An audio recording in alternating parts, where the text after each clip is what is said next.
Hey, everybody, welcome to the podcast on this awesome Monday. I'm so glad that you are joining me.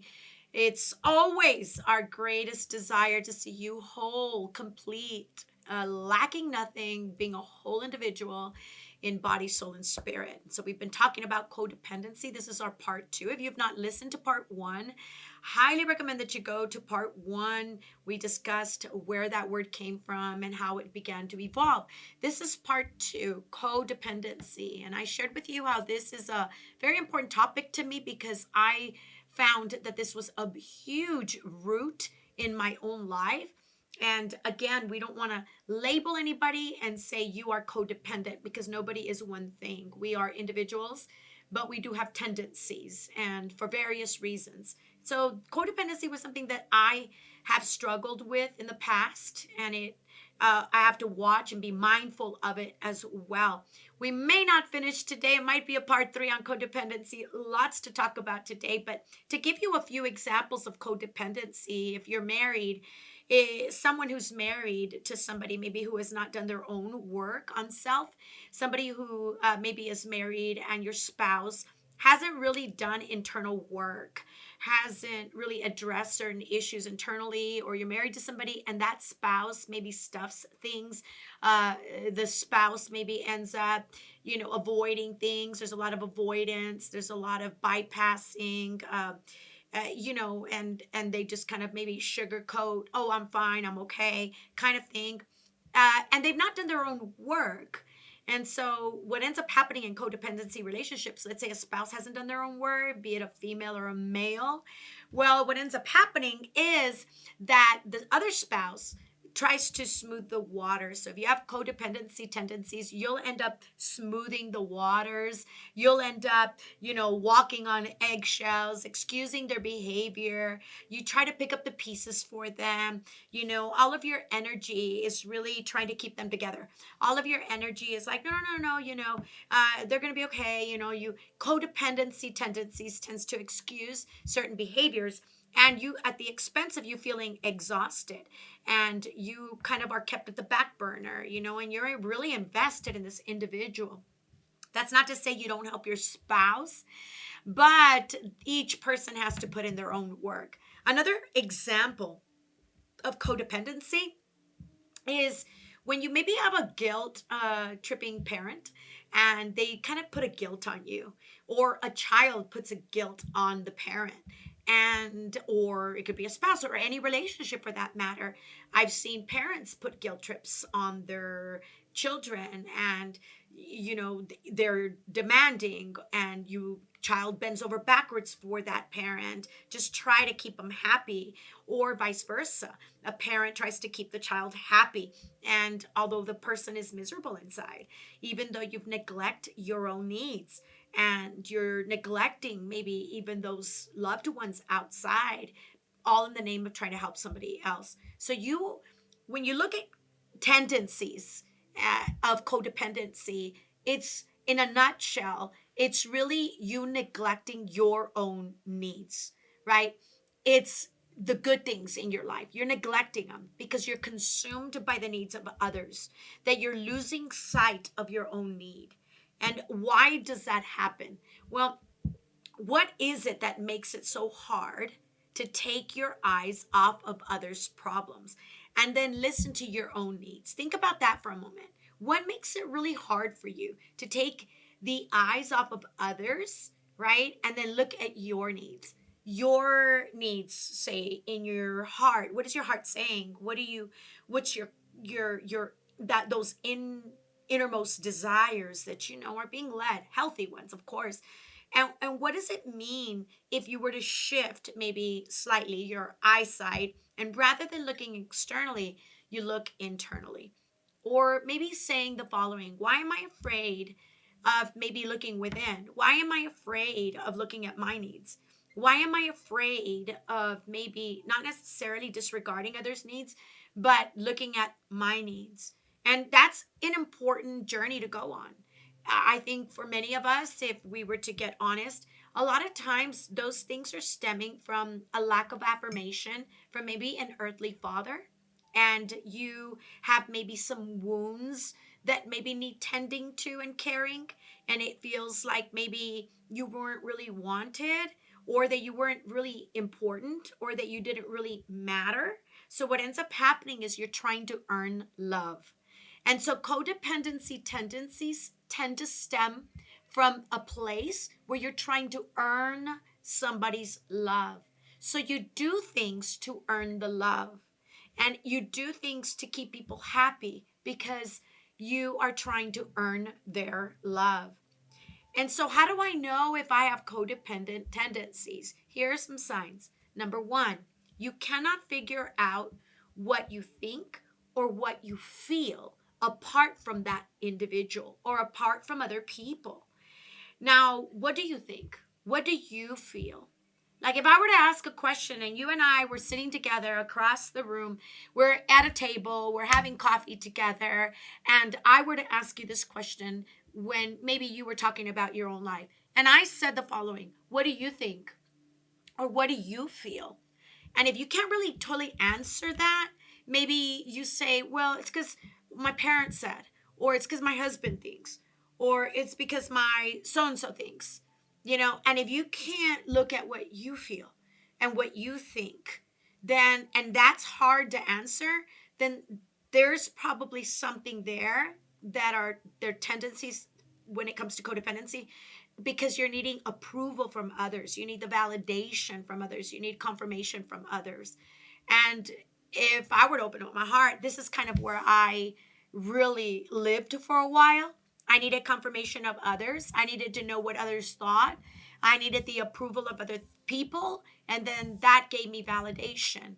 And the reason why we live like that is because there's wounds that we need tending to. And it's important for us to address it. Can you express what you think and what you feel outside of what others are saying and thinking?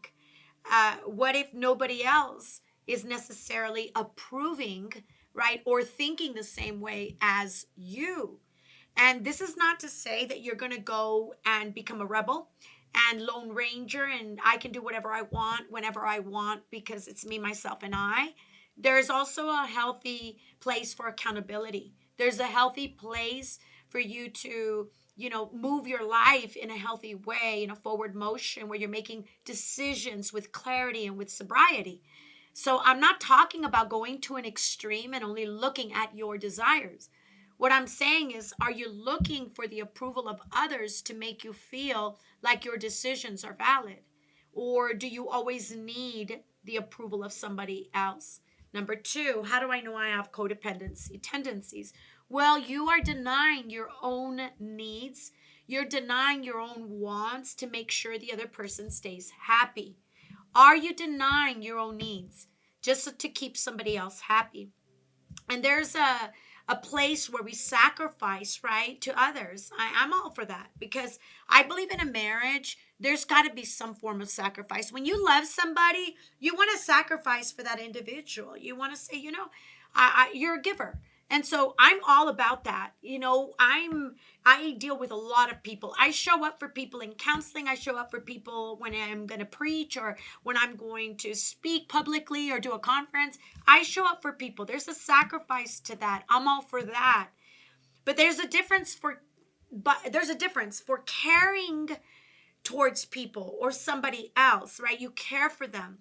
But you also have to have a balance of caring for yourself. And when you don't do that, when you disregard yourself, you're caring for everybody else at the expense of yourself to where you're causing harm to yourself. I can tell you that was me. You overwork yourself. There's no balance to your life. You're caring for others that you're not taking care of yourself. Now, there's the extreme. You don't take care of anybody but yourself. We're not talking about that. That would be another topic for us. But there's got to be a place in your life where you know how to recharge. There's got to be a place in your life where you recharge your battery. There's got to be a place in your life where you're cared for. There's got to be a place in your life where you have this solitude place in your life where you have to take care of yourself. And if you're not doing that, and all you're doing is taking care of others and taking care of others. And, I got to take care of my family. I got to take care of my kids. I got to take care of my spouse. I got to take care of the people. I got to take care of everybody else. And you're overextending yourself and you disregard your own needs. And maybe you feel guilty about that. Maybe there's a spiritual bypassing going on. Go check out my teaching on that. Maybe there's, that type of behavior. And maybe that makes you feel good. It could be that you have a codependencies going on in your heart. And maybe it's because you're trying to earn something. Maybe you're trying to earn love. And so, number 3, let me give you another one. You explain away or excuse unhealthy behavior in other people. You may make excuses for poor behavior. Somebody in your family, a relative, a daughter, a son, you just excuse them. Oh, no, it's because, they just had a bad day.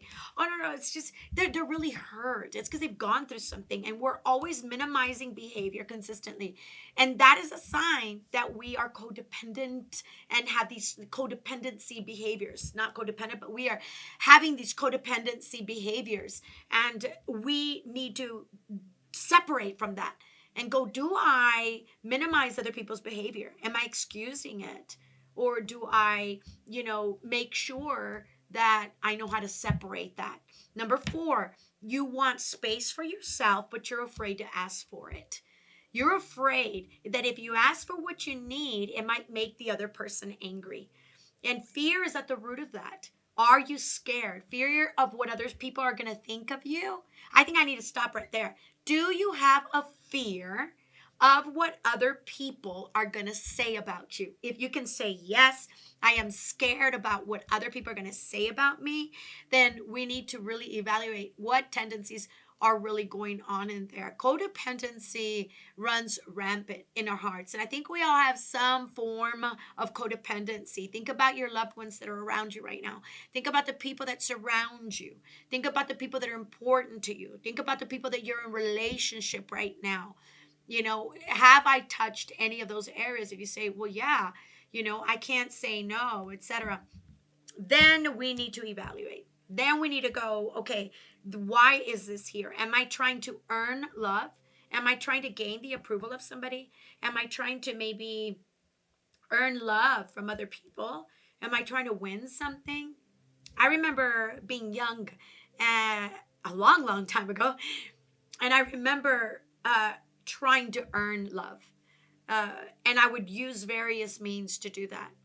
And I think that my codependency came from that. And without us knowing it subconsciously, it begins to follow us. And it begins to follow us along throughout the years because we're trying to earn love. And listen to me, you don't have to earn love. You don't have to do things to be loved. There's a source of love, which is God. And God is our source of love. He loves you unconditionally, regardless. And it's important for us to receive that love without feeling like we have to do things for people so that we can feel loved. And maybe that's you and I'm touching an area. I want you to get curious about yourself and say, wow, I've really got some codependency issues. Am I trying to earn love for other people?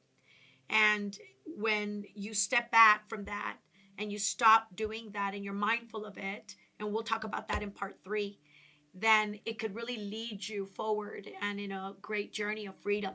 So you're no longer trying to win love. And it's a great place to be at. I hope this blessed you. We will see you guys in part 3.